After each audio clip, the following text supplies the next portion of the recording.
Dans cette vidéo, j'ai voulu vous montrer comment générer des rapports de présence finalement de vos étudiants dans vos classes virtuelles. Vous pourrez ainsi savoir qui a participé à votre classe virtuelle et combien de temps. Je précise que cette fonctionnalité est accessible même pour les comptes ici par exemple basiques comme vous voyez.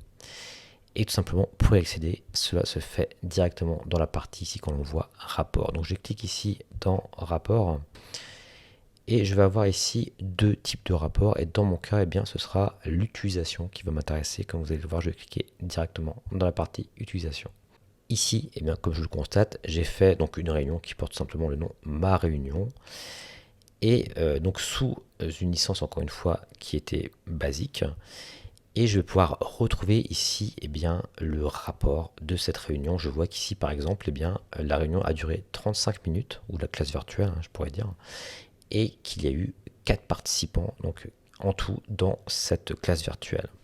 Alors ensuite, ça va être beaucoup plus précis, je vais pouvoir même voir eh bien, qui a participé précisément à cette classe virtuelle. Alors ici, en l'occurrence, pour ce test ici, je me suis connecté sur un autre compte Zoom, donc pour le coup avec un compte et un email, d'accord. Et je me suis également connecté avec deux utilisateurs fictifs ici, Pierre Dupont et Céline Dupont, directement depuis un navigateur, donc sans posséder finalement de compte Zoom pour ces personnes-là. Donc je vois qu'ils sont également présents dans le rapport.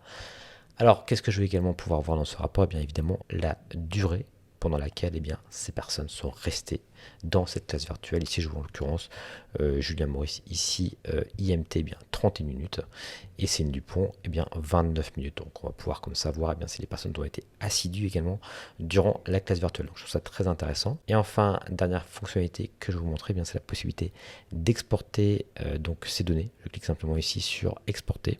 Et ça va me générer un fichier de type CSV. Je vais tout de suite d'ailleurs l'ouvrir devant vous. Et j'obtiens, comme vous le voyez, bien un tableau assez précis avec différentes colonnes, adresse mail, heure d'arrivée, heure de départ et minutes que je peux ensuite, pourquoi pas, transmettre éventuellement à la scolarité, pourquoi pas, un petit peu comme un appel finalement qu'on aurait fait dans un amphithéâtre classique, mais ici dans une classe virtuelle. Voilà bien pour cette fonctionnalité très intéressante de rapport qui est présente donc dans Zoom. N'hésitez pas à partager cette vidéo, à la liker et je vous dis à très bientôt pour une nouvelle vidéo.